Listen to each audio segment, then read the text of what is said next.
Michael Killen, and I think all of us have a great interest in either reducing our weight or improving our health to avoid some really serious health problems.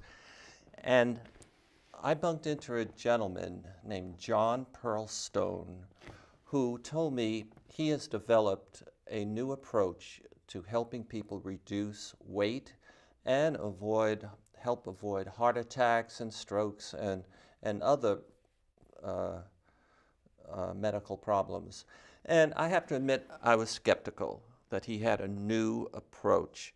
So after talking to him and some other folks, I decided to invite him on this program and ask him to explain his approach, see if it'll help us.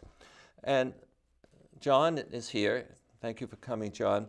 And Jon, the first thing I want to ask you, what major medical or whatever organization that we'd all recognize has been involved with your program to reduce weight and help avoid some major problems? Well, I started designing this unique program that we're going to talk about in 2008. So we're almost 10 years into it. And along the way, I've dealt with a lot of very, very educated and skilled people, whether it's MDs, elite coaches, elite athletes, researchers. But it's really just been in the last 12 to 24 months that things have finally turned to the point where major organizations are wanting to know more about what I do. Specifically, about 2 years ago, I got involved with some executives over at Kaiser Medical, and they were struggling. These are health executives that are in the exact industry professing to help other people do these, accomplish better health and fitness. And they were referred to me by some people who have been successful in my plan, and they said, "We want to learn your program." And I said, "Well, I'm happy to teach you, but I would like you to help me with your expertise in getting the word out," and they've called it scaling it. So I've worked successfully with them for upwards of 2 years now. They've all been enormously successful with the plan. Yeah. And so Kaiser is helping me arrange some pilot programs to offer it to larger groups and perhaps put it in their health education system. Okay. In addition, just in 2017, the American Heart Association issued its scientific statement on meal timing and frequency. And we haven't said it yet, but my program is entirely and exclusively based on the timing of your eating and exercise. Eat. And they issued a statement that after they've reviewed the last 5 to 7 years of research. I've been doing it longer than the research has been going on, honestly. But their review concluded a number of things that are very consistent with what I teach, and now we're getting involved with trying to, get more information back and forth to the Heart Association. Okay, so Kaiser has many, many hospitals and medical facilities, certainly in California, at least in Northern California. I could probably name 5 or 6 of them. Mm-hmm. And then I notice when I watch PBS, every now and then when there's a major health issues discussion, there is the Kaiser Health Foundation, I think it's called, and right. They're the last word on some things. I think it's wonderful that they've associated themselves with you. And then I also think it's amazing and wonderful that the American Heart Association, they have done it too. And so maybe— To be clear, that nobody's slapped an endorsement on the Eat Fitness plan, but Kaiser executives have actually used the Eat Fitness plan and have succeeded and are trying to get that endorsement through Kaiser. And the Heart Association has supported it with a scientific statement. So I want to make sure I'm not representing anything as, packaged by them. Yeah, I didn't get the feeling. I heard caution and reserve, conservativeness in what you said. Mm-hmm. But still, you're associated with 2 giants, Well, the point to be made there is why. And we've been through 30, 40 years of traditional efforts at weight loss and fitness sponsored by giants like Kaiser and the American Heart Association, and the problem's not going away, it's getting worse. Yeah. So they're looking for new answers, which I feel I've found. So you brought up a good point, and I admit I have not studied the approaches people use to lose weight, okay? What are the approaches that people use today and that apparently aren't working well enough for everybody? It's a great question. I mean, I laugh because the way they're generally explained, you can put them in little sound bites that everybody talks about. Eat less, exercise more, push away from the table, put down the fork, don't eat this, stay away from that. That's addictive, that's a poison. All of it is couched in punitive language that things are bad for you and you must avoid them. You must stop eating things you might enjoy. You must exercise at levels that are not comfortable and experience pain in order to somehow get healthy. So that is a great global view of the approaches people are taking. Tack on to that a couple of little side views that have kind of come into vogue in the last few years. Things like the paleo diet, where they say you have to eat like a caveman and avoid any processed foods and new things that are out there in the marketplace, because that's what's making us all unhealthy. Avoid gluten. Gluten is the devil, and if you eat it, you're going to have all kinds of horrible reactions, and you won't be able to lose weight, you won't be able to get healthy. And yet, so many people are healthy eating these things. It makes you wonder how they come up with these strategies, and there's no evidence to support that they're helping any large number of people. No, I remember Jenny Craig. Her programs work, or they're not really over the long term. You know, they're yo-yo type. Well, that's the theme that got me started. Was any plan that asks you to restrict the foods you enjoy and perhaps the amounts, the portions, the frequency you enjoy them, has no scientific basis of being sustainable for anything over 2 to 5 years, which is something I actually put in a lot of my information, webinars, website, and now you're seeing the scientific studies use the exact same time frame because the biggest, most comprehensive studies, that's the conclusions they reached. And finally, I don't know what else to phrase it except to say they're admitting it. So when you look at Jenny Craig, you look at Weight Watchers, Nutrisystem, every ad is focused on lose 5 pounds your first week, lose 30 pounds in a month or two. The turning point for me, the reason I've had so much success with so many people individually, is the first question I ask them is, for how long? And that's my first timing trick, if you want to call it that, which is, if you think you want to lose weight, well, how long are you trying to lose it for? Not how much are you trying to lose, how long are you planning on keeping it off? Because nobody educates people that way. They say, lose it fast, and then they leave you hanging, because once you've lost it fast, now what are you going to do? You've done it in a way you can't sustain. There's your yo-yo diet. You go back to the way you were before because it was a more enjoyable lifestyle. You gain all the way back, you tend to gain more, and you become less healthy. And that's why most conventional recommended diets have proved harmful for a large portion of the population, not helpful. So, are you going to tell us some of the elements of your program? Yeah, absolutely. The concept, I'd like to take it sequentially the way I discovered it, because it seems to be the easiest for people to understand. Okay. And that is, I was made aware through my son, who played football at UCLA. I was watching his football practice, trying to get some ideas to coach the team I was strength and conditioning coordinator for. And he was over at UCLA, if I didn't mention that, so it was a pretty established program, obviously. And at the end of practice, the trainers were running around after the athletes saying, you have to drink this, you have to drink this. And they weren't just handing out these protein shakes, they were demanding they drink them immediately. And so when he came over to me, I said, what was that all about? Why do they care so much about you drinking these shakes? He's like, oh, that's nutrient timing. And if you have carbs and protein right after you finish your exercise, it actually works to help recovery. So we can do our 2-a-day workouts, it helps rebuild our muscles, it rebuilds our energy stores. So we have to do it right away to get that hormonal benefit going. So I was like, really? So what you're telling me is if I eat carbs and protein right after exercise, it's healthy, even though there's a bunch of sugar in that protein shake, the muscle milkshake, whatever it was they give out. He's like, well, yeah, the idea is it helps rebuild instead of causing harm, storing as fat, et cetera. So I said, well, what would be the difference between that and eating ice cream? I mean, ice cream is proteins and fats and a bunch of carbs. So it's a little different composition, but it's got the right elements. He's like, I don't know. So I said, well, I'm going to find out. And so I spent the rest of that summer working out with the football team, doing stuff that was not helping me in the past, but eating all of my treats right after my exercise during what's called the metabolic window, which is a scientific term for nutrient timing. For up to about 2 hours, you get this hormonal benefit where nutrition is much different for your body than any other time of day during that 2-hour window. A 2-hour window. Correct, right after exercise. Special time right after exercise. Correct. A special time to do what? Special time to give your body the nutrition it needs to recover very quickly. compared to giving it at any other time when it might be used completely differently. So visualize it that you've burned a bunch of energy working out, your body feels a bit threatened, it wants to recover. It wants nutrition to get into the system quickly. And if you don't give it to it right away, it'll use other muscles from other parts of your body to get it. Now picture if you waited and ate that same food at bedtime, well, that window's closed. Your body's like, well, thanks for all that energy. What do you want me to do with it? It's like, well, I'm going to sleep.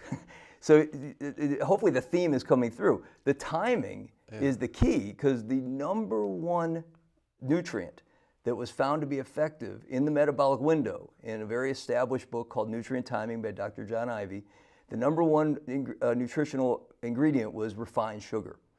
So that was the aha moment for me. I was like, wait a minute, sugar is actually healthy right after exercise. This thing they're telling me is poison. They're telling me it's the devil. I have to stop eating it. It's just nothing but harm for me. If I do it after my exercise, it's actually working to do something beneficial for me.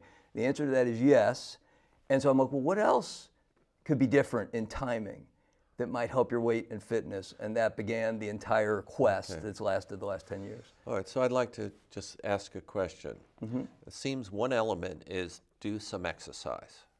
The second element is right after that, take some nutrition. Correct, and the pivotal point there is carbs. Carbs are useful right after exercise if you eat them with proteins. They're used to help fuse the proteins back into your muscles. Yes.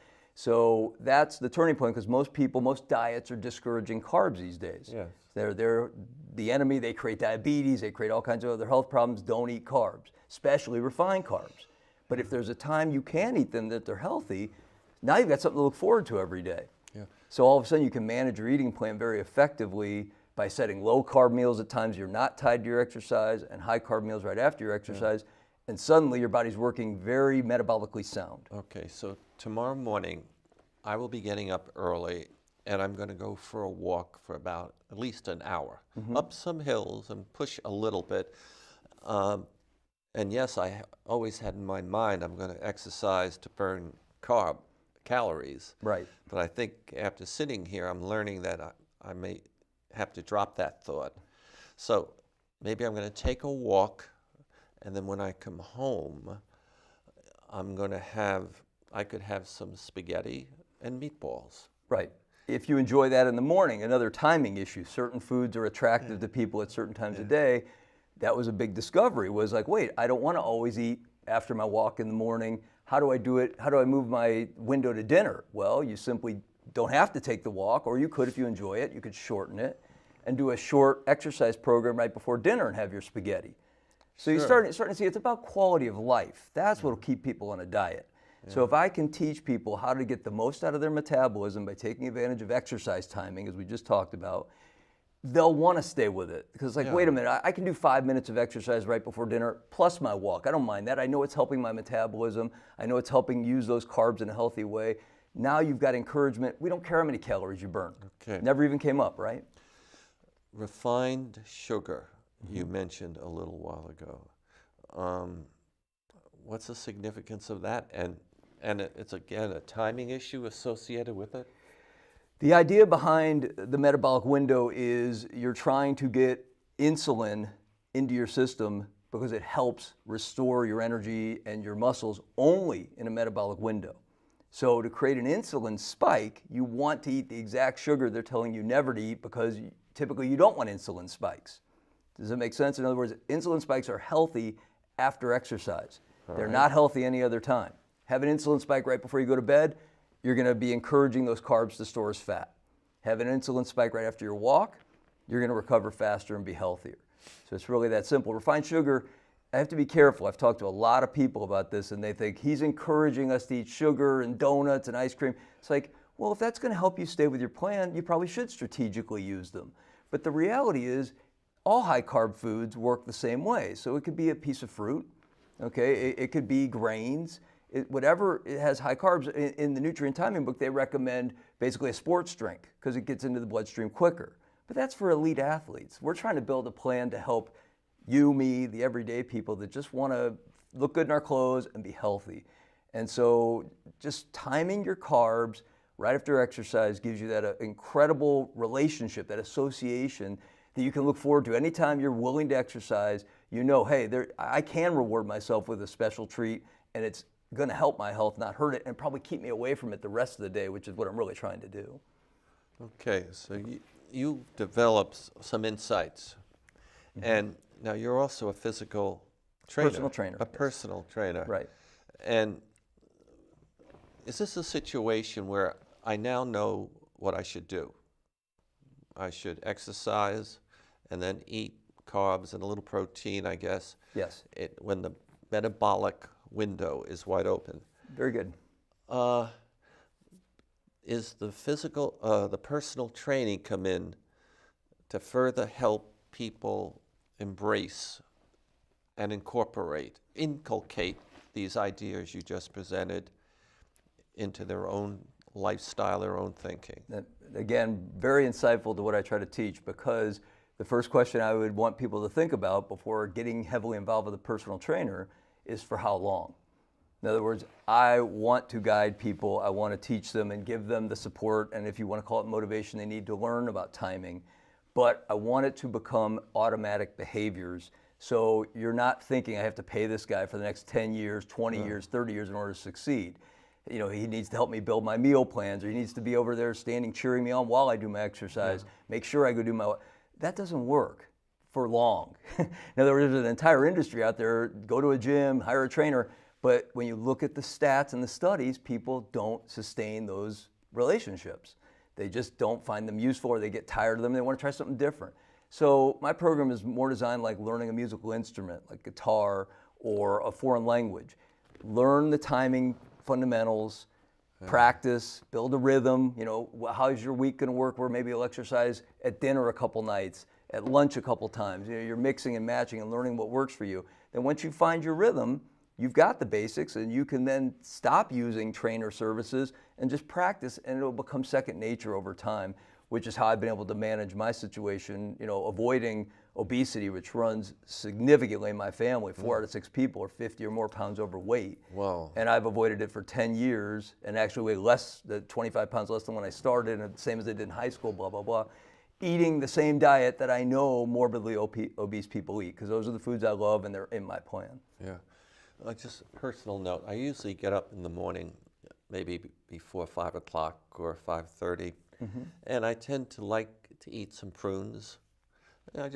And we always have walnuts in the kitchen, and maybe, you know, I have my coffee, no sugar, almond milk, no calcium, no milk. And how would you change? And I'm not doing exercise before I go out.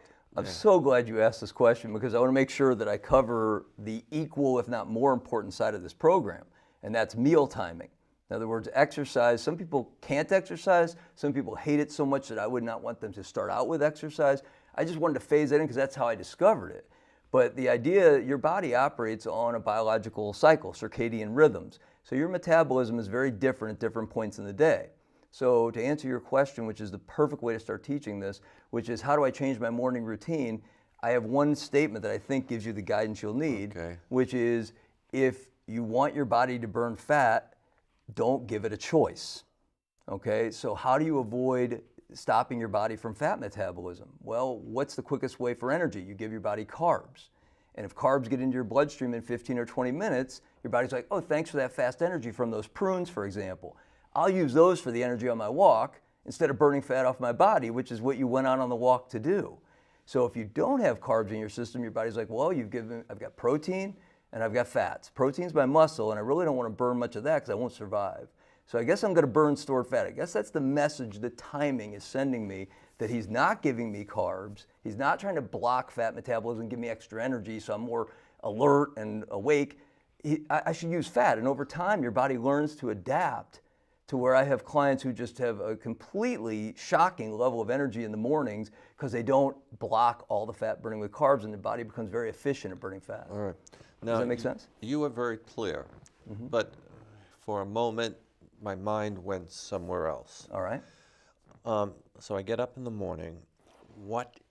I go in the kitchen, I prepare coffee for my wife and me. What should I really be doing?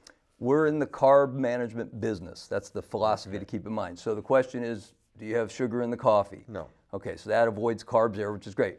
We can eat whatever we need to eat, but we want to try to delay our carbs till later in the day so we can burn extra fat in the morning window. So I delay, for Irrelevant of exercise. Irrelevant of exercise. Okay. You could sit down and read the paper. Your body's still metabolizing energy for you to live. And what's it using for that energy? There are plenty of studies that support you're burning more fat in the morning than at any other time during the day. Yeah. Unless you block it with your toast, your juice, your prunes, your oatmeal, all these breakfast foods. I mean, think about that. Are they really breakfast foods, or is that just time associations? Yeah. But nonetheless, people eating carbs in the morning are discouraging fat metabolism that's free. In other words, you don't have to go run around and do a bunch of intense exercise. That might open the window for you to maybe push your exercise on some days to before lunch. So now think about it. You've gone all morning without carbs. Maybe you had some lean protein in the form of some turkey. You could eat bacon. There's no carbs in bacon. People tend to want to try to minimize fats, and that's a good thing. It's healthy. Okay, but now we're pre-lunch, haven't had a carb all day or had very few. Do our workout on pure fat. So you go take your walk before lunch. Now you've accelerated the fat burning in your workout. Then you eat your carbs. So you see what I mean? And then you phase the carbs down the rest of the day. So by nighttime, the carbs are out of your system again. You can sleep burning fat. The next morning, you're burning fat until you exercise the next day. And that is the natural metabolic cycle that's very sustainable, and you can be burning fat for hours at a time. Before I ask you about your book, tomorrow morning I'm going to get up, I'm going to fix coffee, I'll drink coffee, I'm going to read the New York Times. Please do. And then I'm not going to have any prunes, I'm not going to have any walnuts, I'm going to go for my hour walk. Okay. I don't need the food really. Exactly. And then I'm going to come home and I'm going to have like a brunch, and that's going to be sort of my breakfast, and I really don't care too much about lunch. And that would be the best, most efficient way for me to You've gotten in rhythm with your body's natural metabolic cycle. If you can go lower carb at dinner and no carb later at night, you should see some dramatic results pretty darn quick. Most people do. Thank you. Could we go? You're going to help me. I appreciate that. That's what I'm here to do. You have a book. I do. Tell me about the book. The book is called It's Not What You Eat, It's When You Eat It. And the idea behind the book is to do my best in a short period of time to reframe people's thinking to timing. Meaning everybody comes into a diet plan, first of all, thinking they got to be ready, and it's going to be painful, and it's going to take a lot of things I have to give up and sacrifice. And my world is more about teaching how to enjoy your food, enjoy your life. Because when you take, and this is what the book truly is about, why do we eat? Okay, why do we eat food? Why are there 10,000 varieties in the grocery store when we don't need them for nutrition and we don't need them for survival? I've yet to meet somebody, even the most strict nutritional-oriented person, who doesn't eat a wide variety of foods. And the answer is because we enjoy them. That's why we eat. We need a certain minimum amount of nutrition to be really healthy and fit. But the rest of it, 100% enjoyment. And every restrictive diet plan in the marketplace today is trying to convince us to stop doing that. They're trying to break us of the number one thing that truly is the benefit of food, and it's just not breakable. It's not breakable. So there's a better way by simply saying, look, there's always a time that you can eat it. And over time, you learn how to manage portions. What's satisfying to you, as opposed to, oh, I've got to have that, I'm craving it, I can't stop myself, you go out of control and eat binges. I mean, I've worked with people I've been on the phone with people during their binges. I understand what they're going through. It's mostly because they feel so guilty for not complying with these rigid programs. And that cycle never ends until they weigh hundreds and hundreds of pounds overweight. It's causing the problem. It's not part of the solution. When the first thing I say to them during binges, are you enjoying it? And they're like, well, no. It's like, well, why are you eating it? And that gets the logical part of the brain engaged. And they say, well, because I just can't seem to stop myself. Well, how about if we have 2 of those tomorrow at lunch? That's it. I put a timing thought in their head. 9 times out of 10, they're like, I can wait. So that's your takeaway, which is it worth it? Can I wait? You just ask yourself before you eat anything that you don't really want to be eating right now, say, is it worth it? If it is, eat it. Sometimes it is. Like somebody hands you a delicious piece of cake and you really want it, eat it. Sometimes it's like, it's just here and I'm just going to eat it because I always do that. It's my habit in front of the TV. It's like, you know what? Wait and have it at the best time for your metabolism. Now, you coined 2 terms words a little while ago, and I've lost it already. Something like timing, eating and timing, or There's eating timing, meal timing. I call it meal and carb timing because I want the focus to be on carbs. The Heart Association, I'd like to say they're not there yet. They didn't cover carb timing as thoroughly as I've developed it. They cover meal timing. So meal and carb timing and exercise timing. Okay. And then the plan's called eating and exercise timing. And the more you can associate those two, the happier your life will get. Well, you've had an influence on me, and I'm going to go and try it tomorrow morning when I get up tomorrow morning. If it's not comfortable, phase it in every other day, every third day. Okay. Don't force anything. Your body does not want to be told what to do in that capacity. You know it's best for you, but you also want to really respect the enjoyment of food. Okay. So build a plan that makes sense. So if you're going high carb before your walk, lower the carbs later in the day. You can find answers if you just manage the carbs. What is the name of your book again? It's not what you eat, it's when you eat it.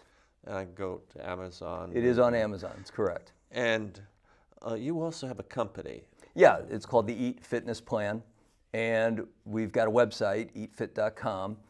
But what we're going to be doing with the guidance of Kaiser is we actually are certifying trainers to teach timing, and we're going to be offering online classes. So we're very excited about that. That's going to be coming up in the next 60 to 90 days. Does this fit in, and we don't have much time, with corporate wellness programs? Is that? That's was Kaiser's influence, saying that they would love to see this made available for the huge population that are not getting benefit from the existing corporate wellness programs. What a great alternative if nothing else has worked for you.